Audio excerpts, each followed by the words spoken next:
ಇಡೀ ಮಂಗಳೂರಿಗೆ ಕಪ್ಪು ಚುಕ್ಕೆ ತರುವಂತಹ ಘಟನೆ ನಿನ್ನೆ ನಡೆದು ಹೋಯಿತು. ಅಪ್ರಾಪ್ತ ವಯಸ್ಸಿನ ಮಕ್ಕಳನ್ನು ಶಾಲೆಯ ಆವರಣದೊಳಕ್ಕೆ ಕೂಡಿ ಹಾಕಿ ಧಾರ್ಮಿಕವಾಗಿ ಪ್ರಚೋದಿಸುವಂತಹ ಘಟನೆಗೆ ನಿನ್ನೆ ಮಂಗಳೂರು ಸಾಕ್ಷಿಯಾಯಿತು.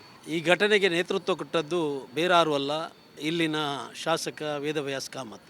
ಜೆರೋಸಾ ಶಾಲೆಯಲ್ಲಿ 7ನೇ ತರಗತಿಗೆ ಪಾಠ ಮಾಡುವಂತಹ ಪ್ರಭಾ ಎಂಬ ಇಂಗ್ಲಿಷ್ ಶಿಕ್ಷಕಿ ರವೀಂದ್ರನಾಥ್ ಠಾಗೋರರ ವರ್ಕ್ ಈಸ್ ವರ್ಷಿಪ್ ಎಂಬ ಪದ್ಯವನ್ನು ವಿವರಿಸುತ್ತಾ ದೇವರು ಗುಡಿಗುಂಡಾರಗಳಲ್ಲಿರುವುದು ಮಾತ್ರ ಅಲ್ಲ, ಮಸೀದಿಗಳಲ್ಲ, ಚರ್ಚ್ಗಳಲ್ಲ, ದೇವಸ್ಥಾನದಲ್ಲ, ನಮ್ಮ ಹೃದಯದಲ್ಲಿ ದೇವರಿರಬೇಕು, ಪ್ರತಿಯೊಬ್ಬ ಮನುಷ್ಯನೊಳಗೂ ದೇವರಿದ್ದಾನೆ ಎಂಬ ಅರ್ಥದಲ್ಲಿ ಮಾತಾಡಿದ್ದನ್ನು, ಇಂಗ್ಲೀಷಲ್ಲಿ ಮಾತಾಡಿದ್ದನ್ನು ಯಾರೋ ಮಕ್ಕಳು ಹೋಗಿ ಮನೆಯಲ್ಲಿ ತಿಳಿಸಿದ್ದಾರೆ ಮತ್ತು ಅದು ಶ್ರೀರಾಮಚಂದ್ರ ದೇವರಿಗೆ ಅವಮಾನ ಆಗಿದೆ ಎಂದು ಬಿಂಬಿತವಾಗಿ ಒಂದು ದೊಡ್ಡ ಘಟನೆಗೆ ಸಾಕ್ಷಿಯಾಯಿತು. ಶಾಲೆಗೆ ಹೆತ್ತವರು ಬಂದಿದ್ದಾರೆ, ಕಂಪ್ಲೇಂಟ್ ಕೊಟ್ಟಿದ್ದಾರೆ.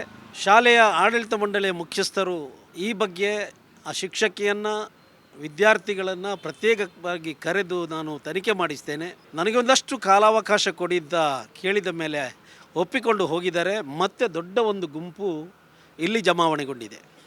ಅದು ಇಲ್ಲಿಯವರಲ್ಲ, ಎಲ್ಲೆಲ್ಲಿಂದಲೋ ಬಂದ ದೊಡ್ಡ ಸಂಖ್ಯೆಯಲ್ಲಿ ಬಂದು ಇಲ್ಲಿ ಜನದಟ್ಟಣೆಯಾಗಿದೆ. ಪ್ರಚೋದನಕಾರಿಯಾಗಿ ಶಾಲೆಯ ಶಿಕ್ಷಣ ಸಂಸ್ಥೆಯ ವಿರುದ್ಧ ಮಾತಾಡಿದ್ದಾರೆ. ವಿದ್ಯಾವಂತರು, ಬುದ್ಧಿವಂತರಿರುವಂತಹ ಜಿಲ್ಲೆಗೆ ಕಪ್ಪು ಒಂದು ಚುಕ್ಕೆ ತರುವಂತಹ ಕೆಲಸ ಇದು. ಬಹಳ ನೋವಿನಿಂದ ಹೇಳ್ತಾ ಇದ್ದೇನೆ, ಇದು ಮಂಗಳೂರಿನ ಜನಕ್ಕೆ ಮಾಡಿದಂಥ ಕೆಲಸ ಅಲ್ಲ. ನಿನ್ನೆ ಆ ಶಿಕ್ಷಕಿಯನ್ನು ಶಾಲೆಯಿಂದ ವಜಾ ಮಾಡಿದ್ದಾರೆ. ವಜಾ ಮಾಡೋಕ್ಕೆ ಒತ್ತಡ ತಂದದ್ದು ಯಾವುದೇ ತನಿಖೆ ಮಾಡಿ ಅವರು ತಪ್ಪಿತಸ್ಥರು ಅಂತೇಳಿ ವಜಾ ಮಾಡಿದ್ದಲ್ಲ. ಸಾರ್ವಜನಿಕ ಹಿತದೃಷ್ಟಿಯಿಂದ ಮಕ್ಕಳ ಶಿಕ್ಷಣಕ್ಕೆ ಅಡ್ಡಿಯಾಗಬಾರದು ಎಂಬ ಉದ್ದೇಶವನ್ನು ಇಟ್ಟುಕೊಂಡು ಶಾಲಾ ಮುಖ್ಯಸ್ಥರೇ ಅವರನ್ನು ಹುದ್ದೆಯಿಂದ ವಜಾ ಮಾಡಿದ್ದಾರೆ. ಅಲ್ಲಿವರೆಗೂ ಸಹ ಶಿಕ್ಷಣ ಇಲಾಖೆಯವರು ಶಾಲೆಗೆ ಭೇಟಿ ಕೊಟ್ಟದಿಲ್ಲ.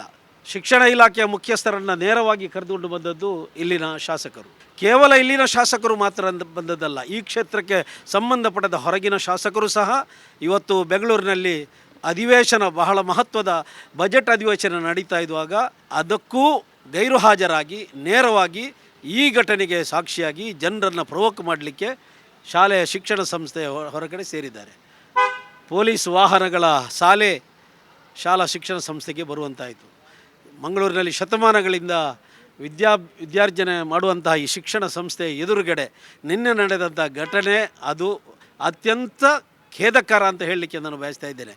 ಶಾಸಕ ವೇದವ್ಯಾಸ್ ಕಾಮತ್ರೆ, ಒಂದಷ್ಟು ನೀವು ಇಷ್ಟು ಜನರನ್ನು ಪ್ರತಿನಿಧಿಸುವಂಥವ್ರು, ಮಂಗಳೂರನ್ನು ಪ್ರತಿನಿಧಿಸುವ ಒಬ್ಬ ಶಾಸಕರಾಗಿ ಅಪ್ರಾಪ್ತ ವಯಸ್ಸಿನ ಮಕ್ಕಳನ್ನು ಶಾಲೆಯಲ್ಲಿ ಪ್ರಚೋದನೆ ಮಾಡಿಕೊಂಡು ಇವತ್ತು ಮಕ್ಕಳ ಮತ್ತು ಮಹಿಳಾ ಕಲ್ಯಾಣ ಇಲಾಖೆಯವರು ಈ ಶಾಲೆಗೆ ಭೇಟಿ ನೀಡಬೇಕು, ಏನಾಗಿದೆ ಅಂತ ತಿಳ್ಕೊಳ್ಬೇಕು. ಒಂದು ವೇಳೆ ಅಪ್ರಾಪ್ತ ವಯಸ್ಸಿನ ಮಕ್ಕಳನ್ನು ರಾಜಕೀಯವಾಗಿ ಬಳಸಿಕೊಂಡು ಧಾರ್ಮಿಕವಾಗಿ ಪ್ರಚೋದನೆ ನೀಡಿ ಅದರ ಫಲಶ್ರುತಿಯನ್ನು ಇವತ್ತು ಸಮಾಜಕ್ಕೆ ಹಂಚಲಿಕ್ಕೆ ಹೊರಡ ವೇದವ್ಯಾಸ್ ಕಾಮತ್ರ ಮೇಲೆ ತಕ್ಷಣ ಶಿಸ್ತು ಕ್ರಮವನ್ನು ಕಾನೂನು ಪ್ರಕಾರವಾಗಿ ತಗೊಳ್ಬೇಕು. ಅವರು ಮತ್ತು ಯಾರೆಲ್ಲ ಇದಕ್ಕೆ ಭಾಗಿಯಾಗಿದ್ದಾರೋ ಎಲ್ಲರನ್ನು ಅರೆಸ್ಟ್ ಮಾಡಬೇಕು. ಸಣ್ಣ ತಪ್ಪಲ್ಲ ಇವರು ಮಾಡಿದಂಥವಳು, ಬಹಳ ದೊಡ್ಡ ತಪ್ಪನ್ನು ಮಾಡಿದ್ದಾರೆ. ಇದು ಅನ್ಯಾಯ. ಶಾಸಕ ವೇದವ್ಯಾಸ್ ಕಾಮತ್ರವರು ಇಲ್ಲಿ ಶಿಕ್ಷಕರಿಗೆ, ಶಿಕ್ಷಣ ಸಂಸ್ಥೆಯವರಿಗೆ ಧಮಕಿ ಹಾಕ್ತಾರೆ. ನಾವು ಏನು ಮಾಡಲಿ ಗೊತ್ತುಂಟು, ನಾವಿಲ್ಲಿ ದೊಡ್ಡ ಮಟ್ಟದಲ್ಲಿ ಜನ ಸೇರಿಸ್ತೇವೆ, ಗಲಾಟೆಯನ್ನು ದೊಡ್ಡದು ಮಾಡ್ತೇವೆ. ನೀವಾದರೆ ಈಗ ಯೇಸು ಅಲ್ಲಾನ ಹೆಸರು ತೆಗೆದರೆ ಜಿಲ್ಲಾ ಪಂಚಾಯತ್ ಕಟ್ಟಡ ಉಳಿತೀತಾ?